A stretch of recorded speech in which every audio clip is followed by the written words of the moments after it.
Welcome to today's event on the revision of the EU's emission trading system. My name is Sia Weise. I'm a climate policy reporter based here in Brussels, and you're watching Politico Live. So the emissions trading system, which puts for the uninitiated a carbon price on emissions of certain sectors, sits at the heart of EU climate policy. And as part of the Commission's broader Fit for 55 package, it's getting a major update, and that's what we're talking about today. That includes revising and broadening the existing system, but there's also a plan to introduce a parallel carbon price on housing and transport, meaning the fossil fuels we use to fuel our cars and heat our homes, for example. We will be discussing this and more with our panelists, but first some housekeeping remarks. We would like to make this event as interactive as possible. You can participate by tweeting about it at us at @livepolitico and ask questions through Slido using hashtag #PoliticoETS. You know who we are, so I will be prioritizing questions which are sent with a name and organization attached, so it's transparent for us and our audience and panelists who's asking the questions. And yeah, you can already share your thoughts and answer a poll question which was chosen by our partner PIKI, which is, should the European Union have the tools to control ETS prices in light of the increase in electricity prices?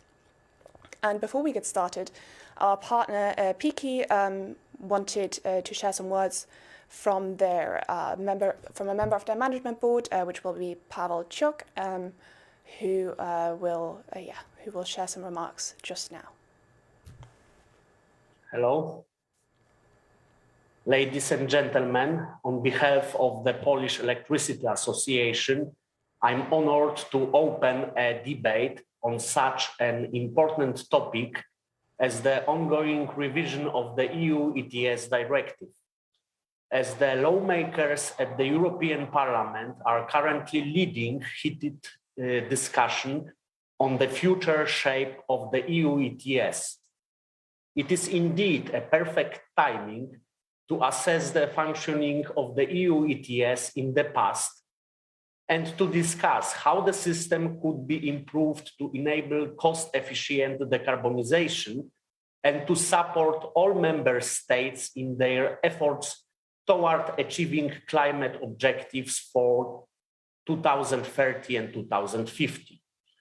The market monitoring and oversight must be significantly improved so the trading of allowances is scrutinized. The activities of the financial actors should not deprive the compliance entities of the allowances and funds to meet their climate goals.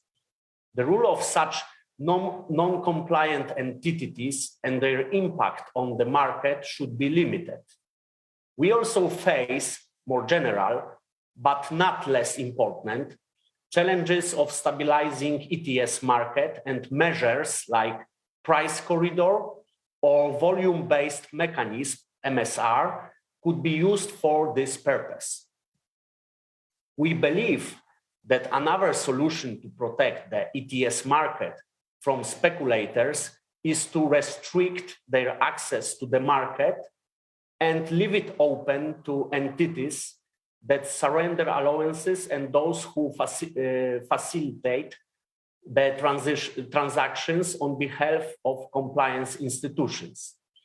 These amendments were recently proposed by several MIPs in ITRE and ENVI committees, and in our opinion, it is definitely a step in the right direction to protect the market against price rapid increase and, in consequence, protect the consumers and industries.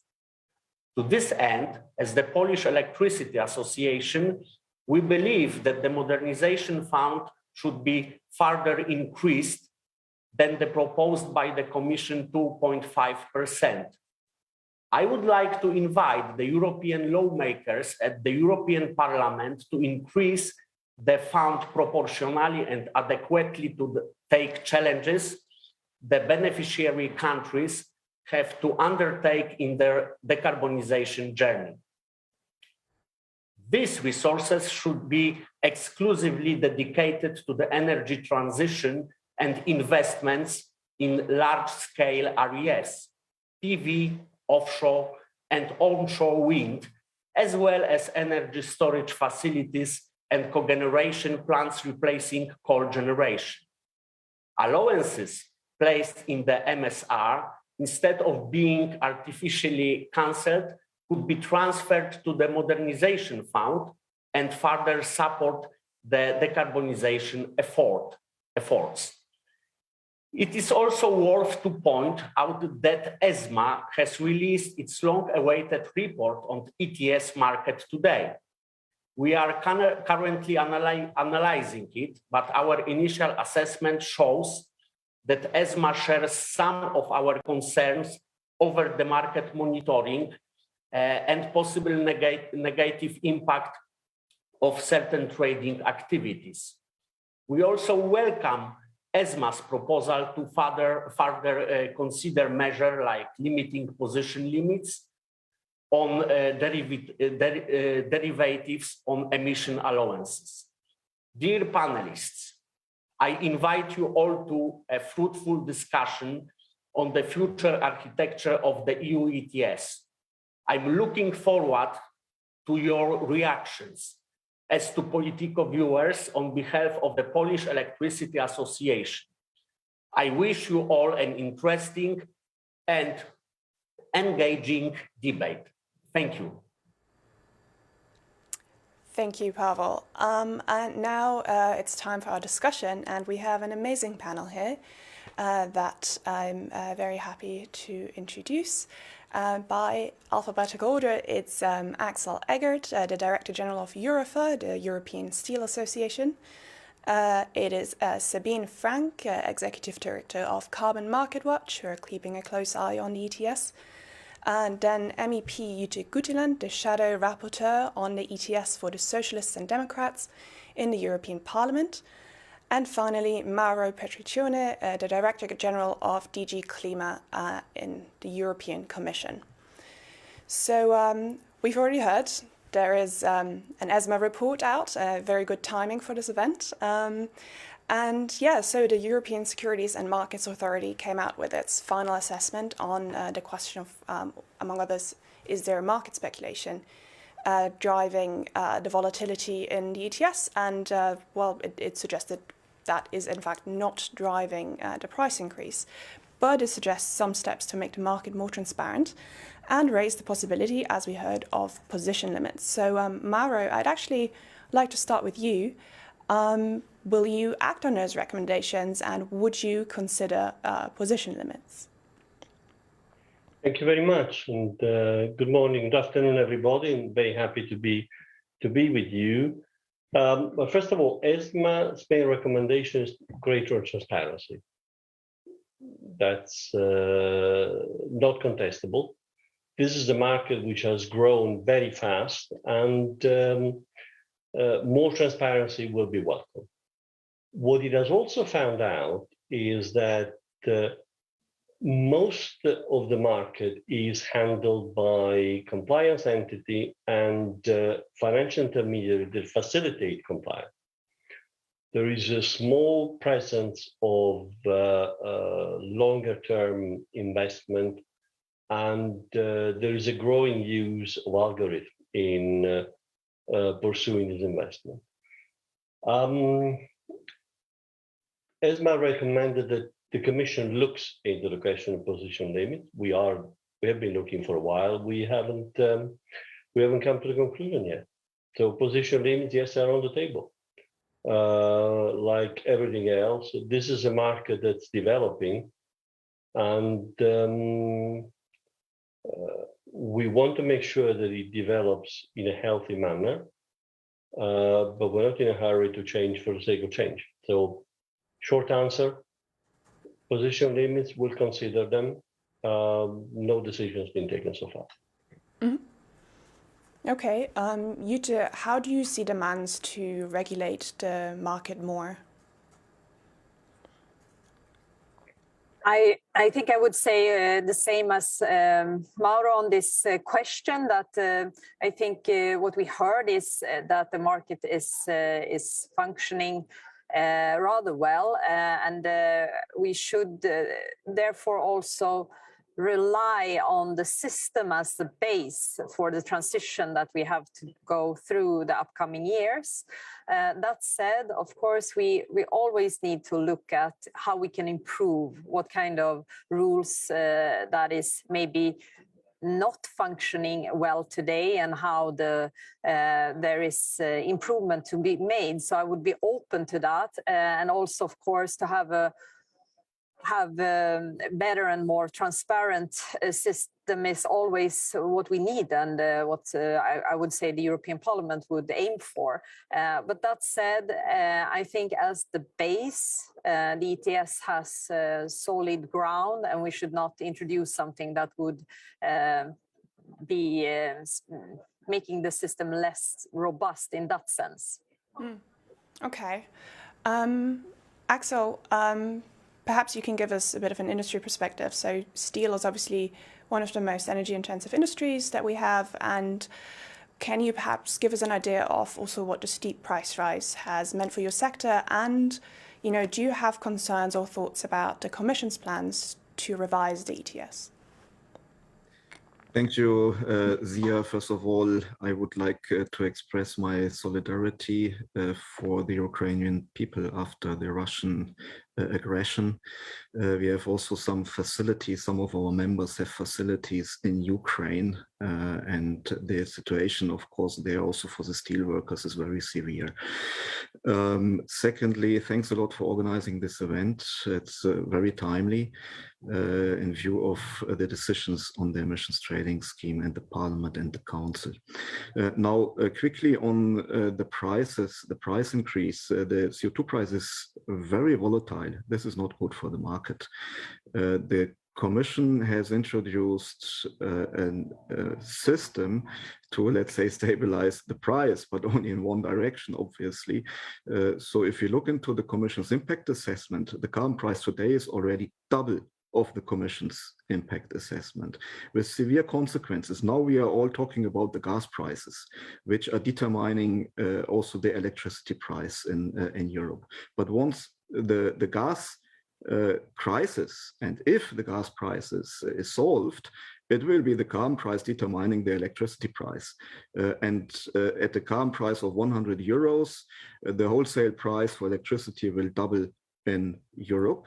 And that means for businesses as well as for households. Right now, the prices are so high that for electricity and gas, that some of our facility had to temporarily close or shut down their plants.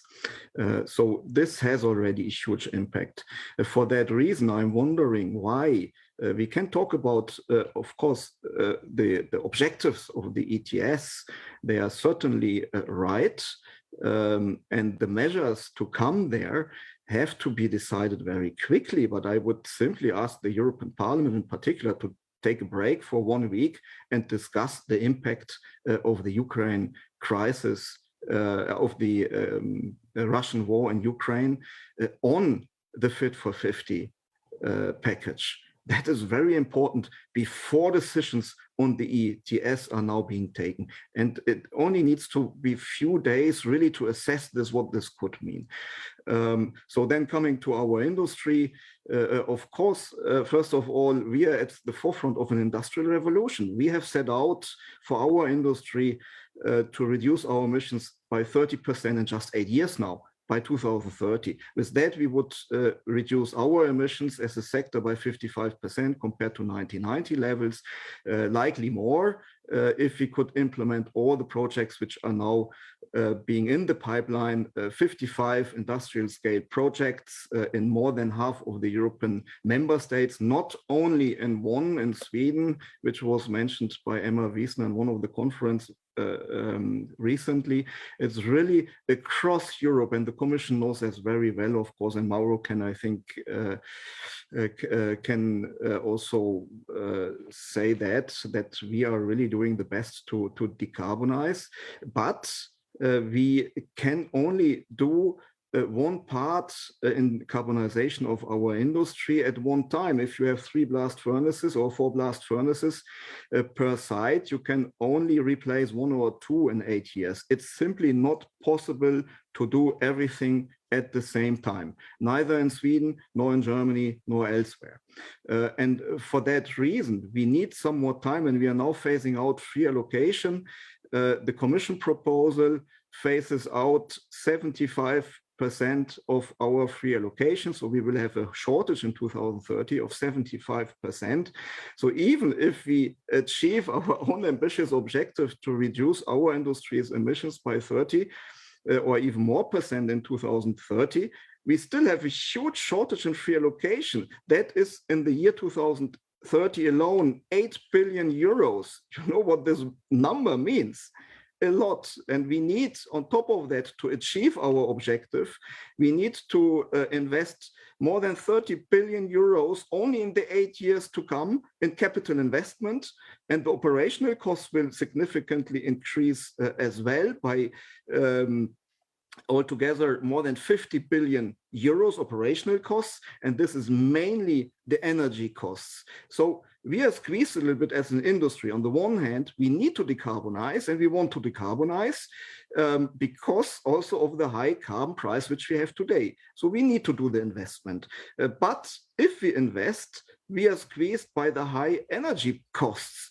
We will shut down because of energy costs at the level which we see today, or even lower. We will simply shut down because it's much more expensive than for our competitors outside the EU, who still would need use coal or have access to cheaper other energy vectors. The Ukrainian crisis has also shown us that we need hydrogen much quicker. We need by 2030 to import in our plants 150 terawatt hours of electricity. That is about double of the total electricity consumption of Belgium every year. Thanks, Axel. I think Sabine actually, or yes. Maybe Jutta wants to make a quick point, but I also saw Sabine wants to jump in. Please. Jutta, go ahead. Yes, because the Parliament was addressed, and I'm as the representative here from the European Parliament, I must say that, and I didn't say that in my introduction because I responded more to what's needed in the report when it comes to the speculation. So I didn't go into the more reform on ETS as a more general reform that's needed. And of course, we need to sharpen the ETS the upcoming years. If we are going to deliver under the climate law, but also and above all for the Paris Agreement and the destruction that the world and the planet is going through when we see the global heating of today, then of course ETS as the most important tool needs to be more relevant and fit for 55. And to do so, the industry needs to be part of it, and we cannot have this kind of pause or something that would be imposing other crises on humanity, and many people will need to flee in the future, be on migration because of the global heating. We don't have any luxury time here to wait. And also, if you look at the situation with the war and the invasion of Ukraine from Russia, then we must also understand that we as the European Union and our member states have been part of financing this war by the dependence on the Russian energy. And of course, we need to be less dependent on that for the future. And then a speedier Fit for 55 is part of a very sustainable tool, an important tool to make sure that we are independent from actors that is dangerous for the world. So I draw completely other conclusions of what's happening, and I would love to go into debate also on this later on today. Axel, I'll let you respond in a bit, but I think I first want to give the floor to Sabine, who I think wanted to jump in on that as well. Indeed, it's been very hard listening to the debate so far. And I'd like to begin with by saying that it is wrong that Politico organizes this event in sponsorship with PKEE. Polish Electricity Association might sound innocuous enough, but PKEE is essentially a fossil fuel lobby, and it is very active in opposing the proposal of the European Commission for the reform of the ETS. And as we've seen, Politico is not just PKEE is not just a silent sponsor of this event, but Politico calls it a partner and has given it a platform here to frame the debate, which is completely unacceptable. It even posed the first poll question about the control of ETS prices, and one of the answers insinuates that speculation is a significant factor in EUA prices, which it is not, and we've had it confirmed again with the new ESMA report. So instead of talking about what really matters in this reform, that is how we achieve the emission reductions necessary and how we make the ETS work for this make and break decade that we have ahead of us, we're talking about we were sidelined into talking about speculation, and we're sidelined into talking about the current price crisis, important as it may be. I think Mauro had his hand up as well. Yeah, well, first of all, I can say I would speak to anybody on the planet if the subject was relevant. I don't have to agree with people I don't agree with. So let's talk a little bit about facts here. I mean, first of all, the current electricity prices crisis has nothing to do with the carbon price. AXA tells us in the future the carbon price will determine a presumably excessively high electricity price. We'll see. There's no indication now that that will be the case, and there's no indication now that the carbon price has caused this energy crisis. This energy crisis was, first of all, a demand issue, and now a war issue. Secondly, stopping the 50 to 55, what does it mean? What do we do? Go back to fossil fuels for longer? Whose fossil fuels? Coal, 47% of which we import from Russia, Europe-wide, 75% in Poland. Is that a way to answer the crisis caused by the war in Ukraine, by Russian aggression, to go back to more Russian fossil fuels? I mean, even if you forget about climate policy, it's suicidal. I'm old enough to remember the first fossil fuel crisis in 1973. We have reacted like ostrich every time. We panic, we run around like headless chicken, we try to save energy, then the crisis abates, prices sometimes go down dramatically, and we revel in them, happily so, until the next crisis, at which we express great surprise that there's this other, and find another unique reason why we're having another fossil fuel crisis. This is the first time in my lifetime that I see the political system in Europe and elsewhere react rationally.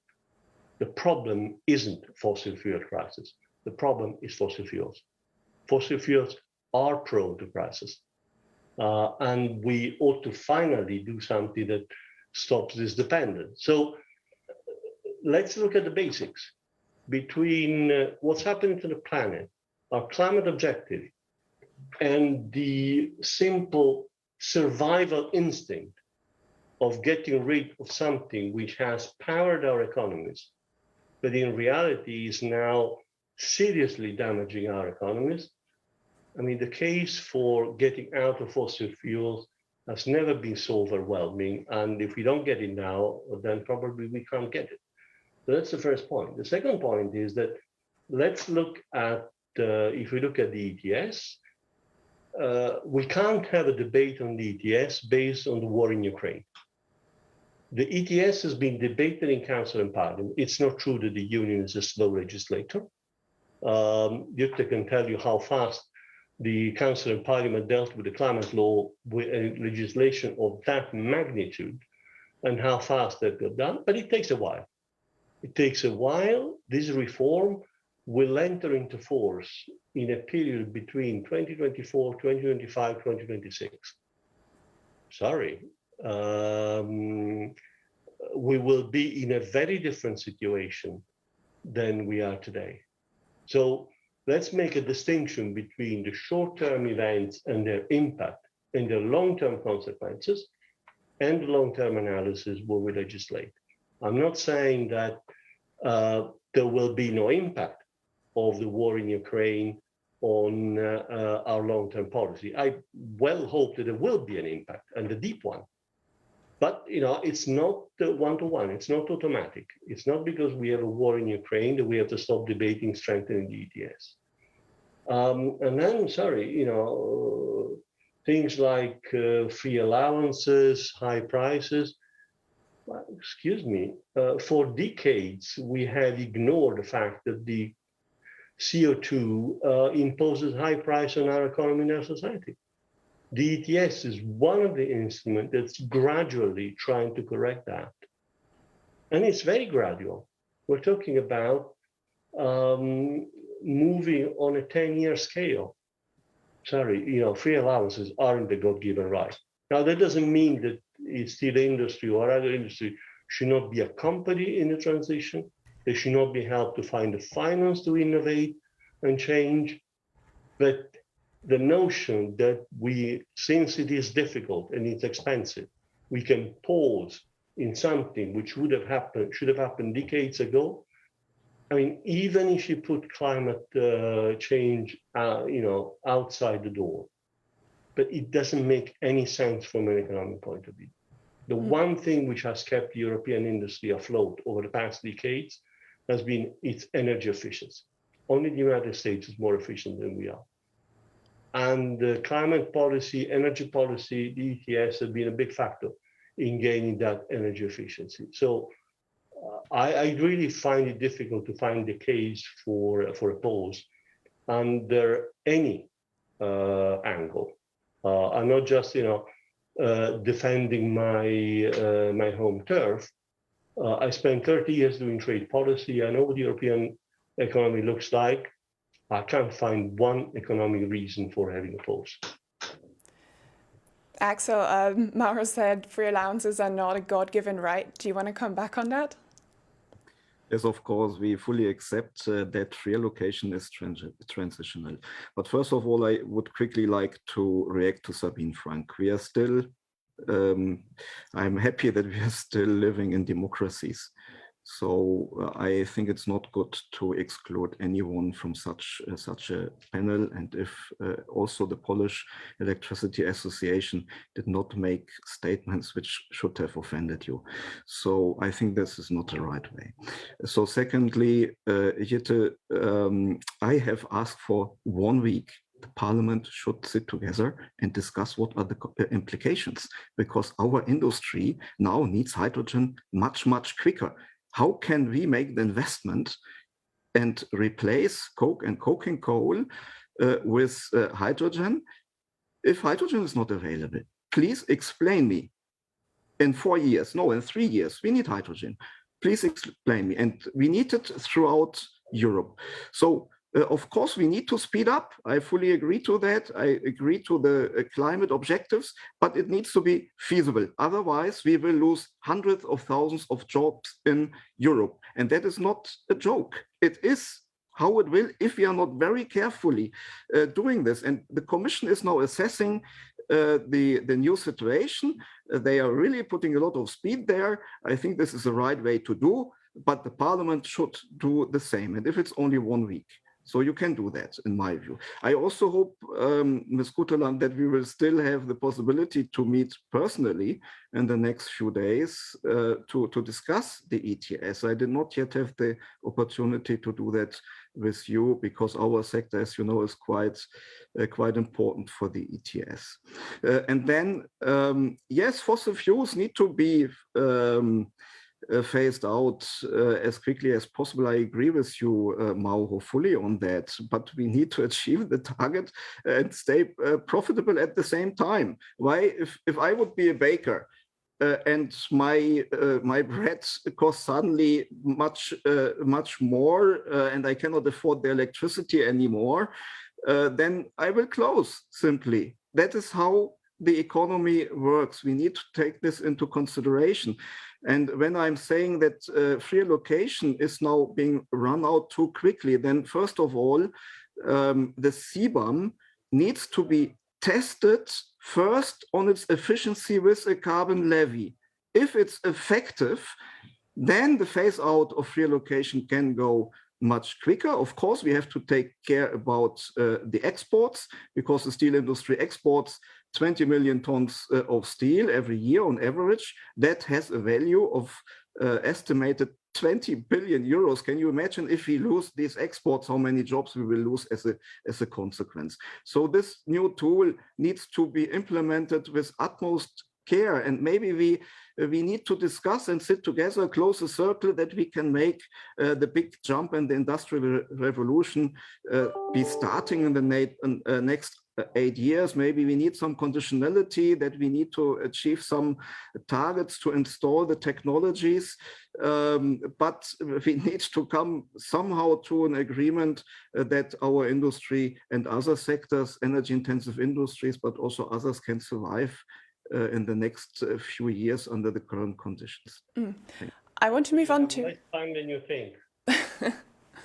Wait until people start voting your plants down. It's happening.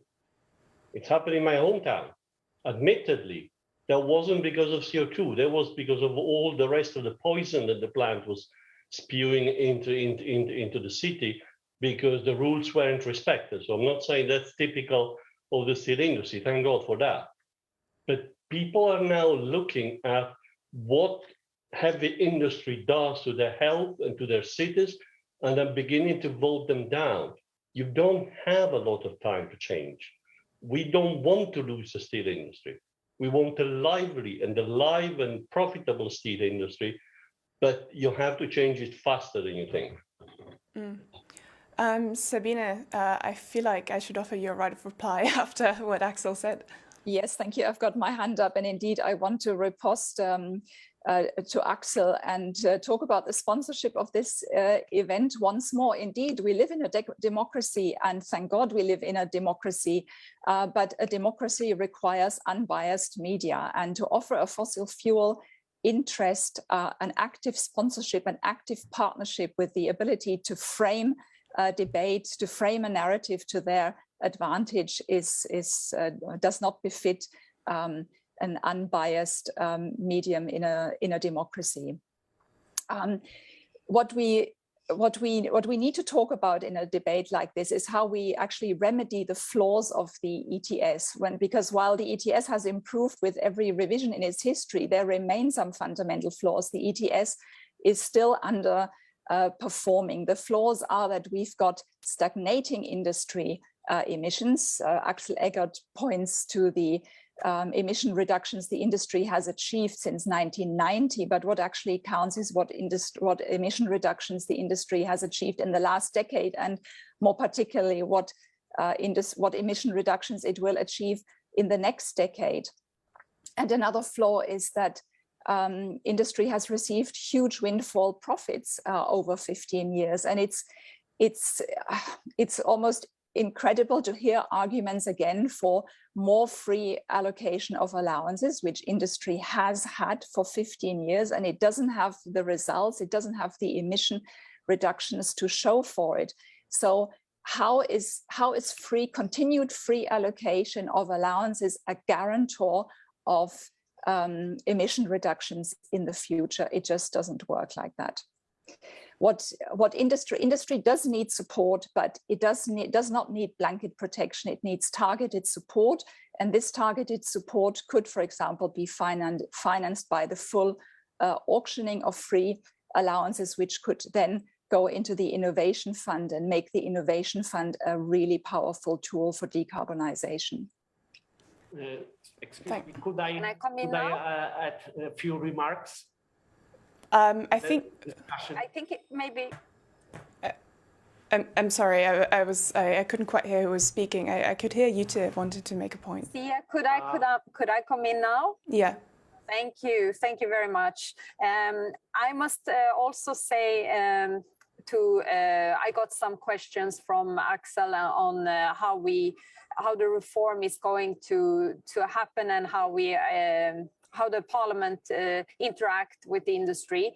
For me, it's very important to have dialogue with everyone, and I certainly can also meet with you. I had many meetings during the spring, and in the transparency's name, you can also look at the website how many I met. But that said, it is important that we continue with the dialogue on how we improve the ETS system. We can definitely also talk about challenges for the industry, but we don't do symbolic things that gives an impression that we would, in the European Parliament, block or delay this important ETS reform. That would be destructive, and not only to climate, but mostly for climate, for the global heating. It's extremely important that we improve the ETS system, but it would also be destructive to the industry. It would send completely the wrong signal, and it would make the industry believe that we have time to take it slow and not use the upcoming years of this reform in a constructive way. And I must really put emphasis on the fact that the ETS is a helpful tool to have a fair system for everyone in the European Union and for the industry to have a level playing field that makes sure that you don't have different system in different member states. And if you try to block that or delay the improvements needed to live up to the climate law and the Paris Agreement, then we will be desperate in a couple of years. And then we will have a political system that will demand national systems, national climate tools. And that would be really dangerous for the European industry. So I think I don't want to help the lobbyism from the industry, but I do give an advice, keep focus on what's really the long-term perspective here, and try to help this reform to be constructive in a challenging time. Because if we now react to the short-term situation that we have on the prices to now and hinder the structural reform needed to help Europe to have a very clever system together to handle the global heating, then we are really destructive also for the industry. Thanks. I actually want to move on to a second point of the emissions trading system revision, which is no less controversial, I think perhaps even more controversial, which is the second new carbon price on heating and transport proposed by the Commission, which is, if it comes up, known as ETS2 in Brussels jargon. And it's, I think it's safe to say it's been enormously controversial. Many member states and MEPs are fiercely opposed. Jutta here wants to get rid of it, for example. And also many countries are actively slashing fuel prices right now that have risen sharply since Russia invaded Ukraine. So Mauro, my question to you would be, is the new carbon price still politically viable? Is the Commission perhaps rethinking its plans on that front? Well, there's nothing worth doing in this world that is not controversial. Otherwise, life would be too easy. I mean, second, the case for emission trading as compared with anything else. You're not going to change transport and building emission without strong policy action. You can regulate, you can prohibit petrol cars. You could oblige people to renovate their houses in a certain way. And there are obligations already there. The problem everybody's raising is who pays for this? Well, that's exactly the point. In an emission trading system, the advantage over everything else is that, first of all, your own action as the subject of the system can help you pay or not pay. The faster you decarbonize your own activity, the less you pay. If you have a tax that's mediated by the tax system, as an individual, as a company, you have no choice. Secondly, it self-adjusts. I yet have to see a tax system that adjusts continuously to the changing circumstances. Third, it produces revenue which is transparently there. It's revenue from carbon, and it makes it easier for the legislator to use that revenue to help decarbonization. The same logic applies to the new ETS. Now, we're not saying it's a perfect system. We never said there are no alternatives. What we are saying is that these emissions are growing. They're growing too fast. We haven't been able to stop them. Regulatory action would have to be a lot tougher. And I stress 3 times, a lot tougher than it has been so far. We're not tampering on the margins. The problem that people raise that this has to be paid for is very real. Where does the money come from? From the tax system? I don't think, we're not particularly, how should I say, optimistic that this can be done. Now, we want to find another system, fine, but it doesn't go around the question that we have 2 sectors with growing emissions. We don't have the resources through the tax system to help those who should decarbonize do it, and we will need new resources. And if you don't have a carbon market, you have to tax carbon in those 2 sectors more than we have done so far. Now, that's not the only thing. The notion that with a carbon market, you can fix those 2 sectors is an illusion.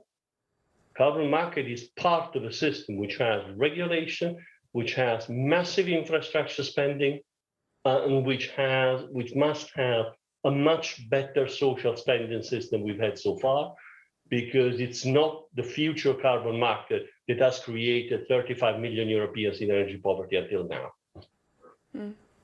Jutta, your group, you want to do without this new carbon price.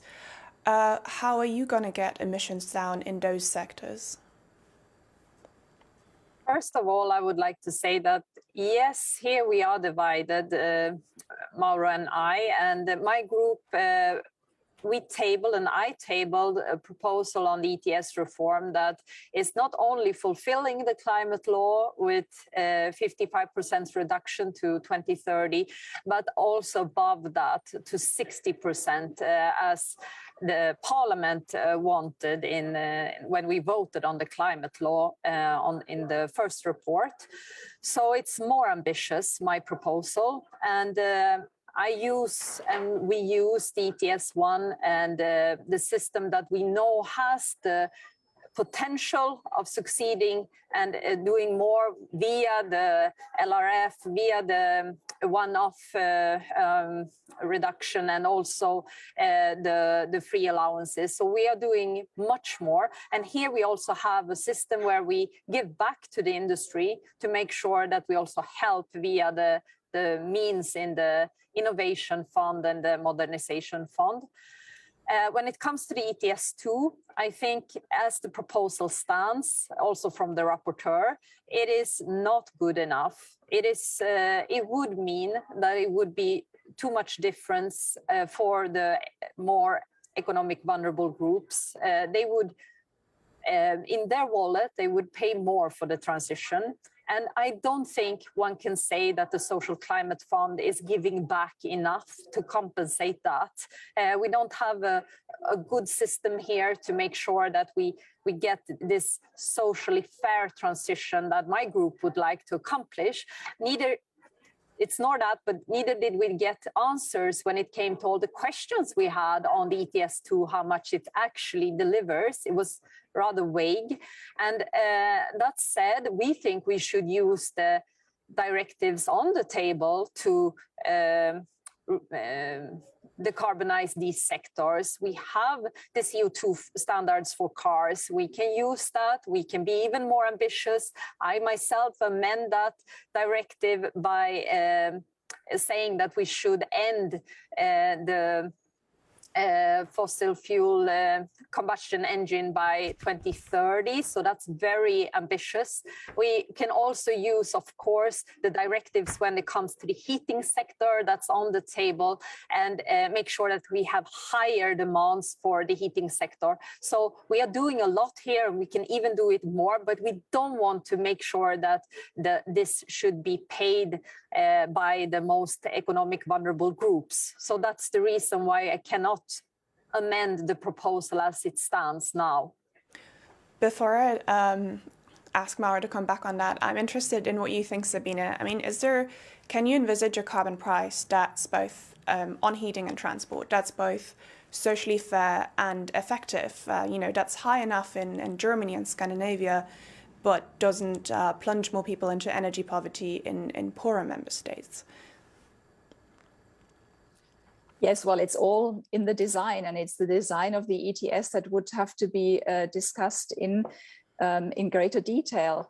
The principle, first of all, the principle of extending the principle of the polluters pay principle to other sectors is correct. The principle is not just right, for energy-intensive industries. It is a universal principle. And the European Commission proposal for the ETS actually meets with a number of important conditions. First of all, it's an ETS separate from the ETS that we already have. It doesn't replace emission reduction targets imposed on the member states. It doesn't replace sectoral legislation for efficiency gains, etc., etc. And also with the accompanying social climate fund proposal, the basic conditions, or it seems possible to address concerns that carbon pricing in those sectors doesn't hit the poorest member states and doesn't hit the poorest households harder. A lot would, of course, depend on what member states do with the monies redistributed to them. That's perhaps sometimes neglected, that the onus here would be on member states to ensure the fairness and not just on the proposal how it is drafted at EU level. And then in addition, it's a case of how policy makers want to engage in public debate about it, how they want to, well, first of all, include further safeguards, ensure that the design is really good in all its details, and then how they want to engage with the public about this proposal. Because the fact is, for the majority of the population, the acceptability of the ETS is not a matter of whether it's objectively tolerable to have a carbon price imposed, but whether it's subjectively tolerable, whether it's perceived to be fair. So there has to be an argument made about this fairness. But it seems that there is at the moment relatively little political appetite to engage in this debate. The fear that it will not be acceptable overrides the courage to engage in the debate about its fairness. And even in the current situation with the high energy prices, politicians are also anxious not to place a burden, not to ask any sacrifices from the population.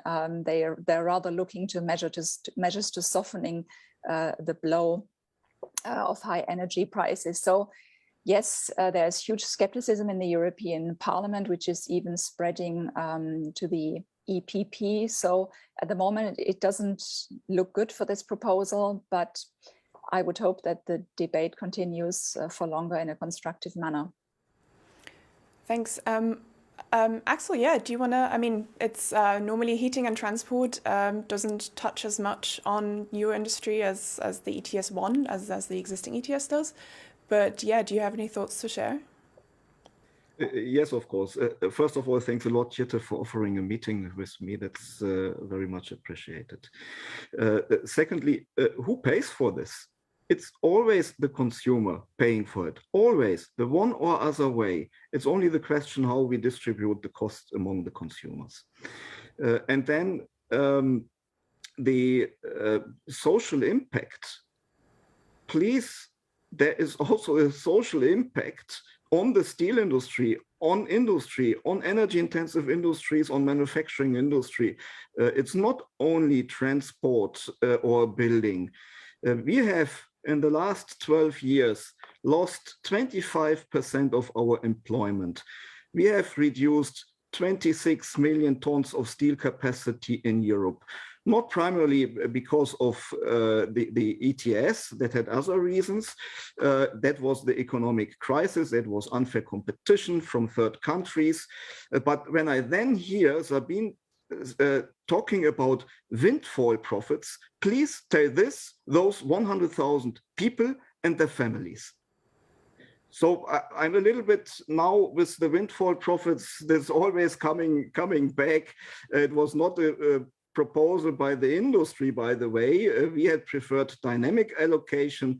Then there would have had also been another situation that has been changed in the legislation some years ago. So how do we, or why do we now bring this up again all the time? So please consider that this has an impact on everything, and we have to accept that the climate transition will cost more. We have to find the best ways to translate it in a system that it is digestible for businesses and for the private households. Thanks. Mauro, do you want to come back on those many points briefly? Oh, definitely, yes. Look, first of all, it's not a question of consumer, it's a question of citizen. In this world where there are no miracles, somebody's got to pay. At the end of the day, is the citizen. Whether it's as a consumer or as a taxpayer or whatever, we all pay, fine. We also all pay for our mistakes. Or we pay for having done something that looked good for too long when it stopped looking good. The question is not the cost of the transition. The question is the cost of climate change. Climate change is killing people. It's losing them jobs. It's going to cost our economies a fortune, and we don't have the instrument to handle that. So please, let's not talk about the cost of the transition. That's an investment. Fine, the investment needs resources. It's not easy. I don't want to diminish all this, waving the word investment isn't a magic wand. But climate change is a cost. It's a cost. It's money that goes literally down the drain. It goes down the river. It gets burned. So let's get these basics right. And then we talk about what do we do and how we do it. Now, I respect your position, that of your group. That isn't the point. The point is that so far we have collectively failed to tackle emissions in these two sectors. We have to admit that. And it's not for lack of trying. It's not for lack of a lot of people, politicians, civil servants, industry, probably have been repeating ad nauseam. If anybody has a better deal, let's talk about it. But so far we haven't heard about a better deal. Now, we have estimated what this does. Our proposal would account for 45% of the efforts that member states have to make to reach the new target under the effort sharing regulation. You scrap that proposal, member states are on their own. So far, they haven't done a brilliant job. We barely have a theoretical achievement of the currently legislated targets in DSR sectors. And that, if we believe that all the measures the member states have mentioned, not even planned yet, will be planned, enacted, and executed and implemented correctly, which is a fairly tall order of confidence, isn't it? 10 percentage points more at the European level, where do they come from? From agriculture? From waste? They have to come from buildings and automotive. And today, we do not have the instrument. And we need the resources to pay for whatever instrument we adopt. So the conversation we should be having, if there is really a fundamental objection to this as an instrument, it should be what the alternative. And we're not having that conversation yet. if we can't have a conversation on the alternative or waiting for that conversation to take place, we need to have a conversation about what this does. Is it truly regressive, as some people say? I don't believe so. Our latest analysis, and we have a paper which we did at the request of the Council, but which has been, of course, also transmitted to the Parliament, that the 20% lower income population will be better off if there is a serious social compensation, and we have estimated quantitatively on the basis of our proposal. Now, is our proposal qualitatively good enough? I don't know. That's a conversation I would love to have in the Council and in the Parliament. Can we try and make this better before people exercise their God-given right to say yes or no? Because at the end of the day, in a democracy, Parliament and in our European system, the Parliament and the Council do have a God-given right to say yes or no. But before we do that, can we look at, can we make this proposal work better? Is it a question of more resources? Is it a question of how resources are used? Is it a question of identifying what the problem is?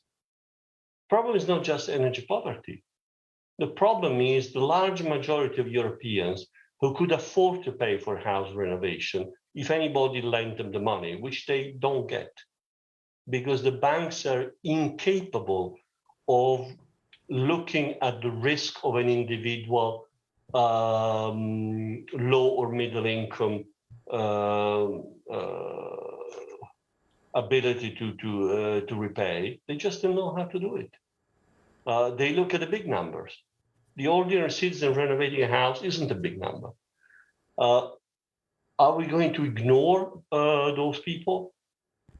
A market is a system where those who can afford to pay more or don't want to do anything to avoid paying, pay for the others.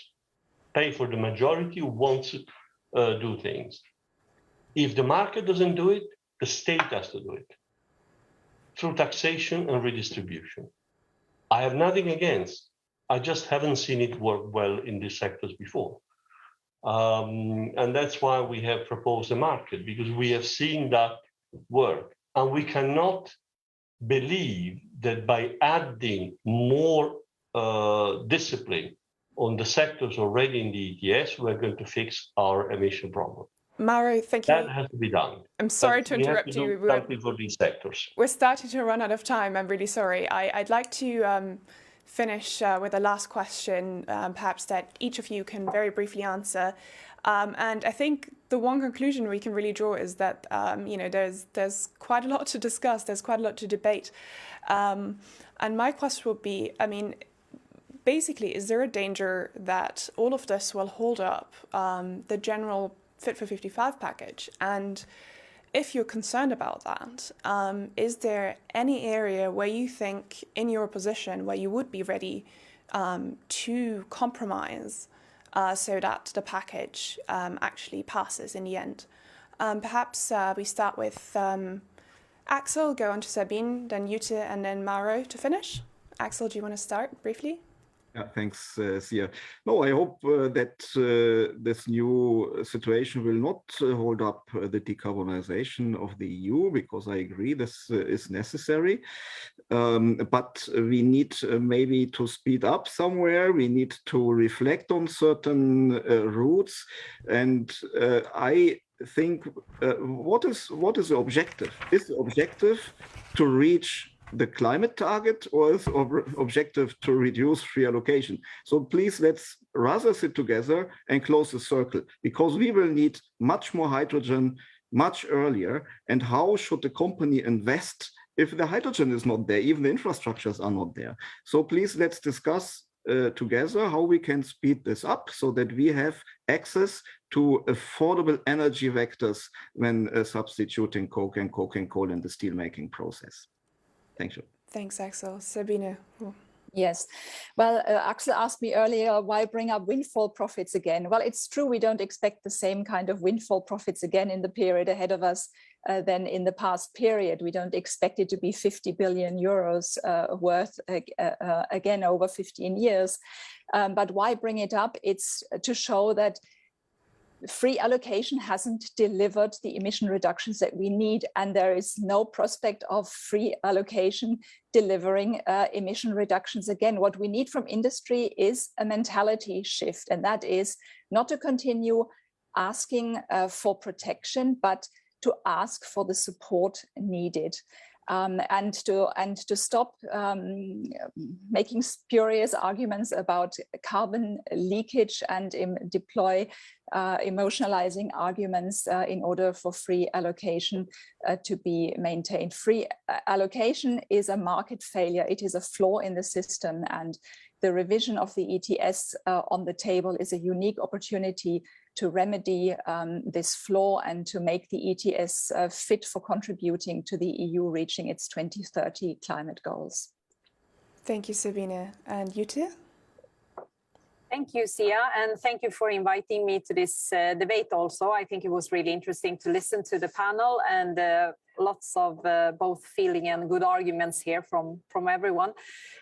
But I would like to say that for me, we cannot take any pause, we cannot delay the transition. We are actually in a hurry, and the best gift that we can give to many sectors, including the steel industry, is actually to have a predictable transition now and trajectory to the climate neutrality goal, and to make sure that we do what we need to do every year and that we actually do more to 2030. We need to do more in a decade than what we have done in 30 years back. So we really need to speed up. And then I think everyone needs to contribute, and that's why we put lots of focus on the ETS, as it is such a great tool and also stands for such a high amount of emissions. So we speed it up, and I amend, so we reduce by 60% to 2030, and that's what the Parliament initially also thought was the speed that we should have. And then on maybe sectors where we can be a bit cautious, yes, on the ETS 2, we didn't see a good proposal. We compensated in ETS 1, and we compensated also by all the directives that we can use to make sure that we also transit in these sectors. But we didn't see a proposal that could be socially fair. It is actually not fair that someone who has 10 times less in the wallet has to pay the same price at the pump. That's too much. We cannot expect that to be normal in the transition. So we need to compensate it better if it should be something like an ETS 2. And then we need to really reshape it. And that's a big talk. And Mauro, yes, you're also someone I like to talk more to, of course, and also the Commission in the spring. And my last message is just that the Parliament is committed. We will deliver the Fit for 55 package, and there is no such thing as taking a break here or anything. That would be adding crisis to really very big crisis that we are experiencing with this war, and I don't want to be responsible of that. Thank you. Thank you, Jutta. And finally, Mauro. Not a lot to add, except that if you look at this debate, you see that we look at where everybody's coming from, positions don't match. After an hour of discussion, even when things heat up, you can see convergence. At the end of the day, I think there is a unique opportunity these days to realize that this transformation is inevitable, necessary, and desirable. Obviously, we're all up to our neck in fears, concerns, not knowing exactly where to find the resources and how to fix the problem. We wouldn't be human if we weren't, and we wouldn't be a democracy. So back to your original point here, all these are controversial, yes. My conclusion is, thank God they're controversial, because if they weren't, we wouldn't be having this discussion, and we wouldn't be coming out with something that can actually do the trick. I think we have demonstrated in recent years, once again, that democracies are messy, but they're much more effective than other systems. And this is the biggest challenge our democracy is facing. And I think we're getting there. We will not get there without more discussion, without more shouting at each other, without more complications. But in spite of the crisis hitting us one after the other, if anything, I'm more confident that we will fix this one. A hopeful note to end it on. Thank you so much to our 4 speakers. I really appreciate you taking the time and taking part in this. And thank you also to our audience following along online. And thanks to our partner, Piki, for making this event possible. Feel free to send any feedback to us to live@politico.eu. And I hope to see you soon at one of our other events. Make sure to check our website for any upcoming events that we have. Thank you so much.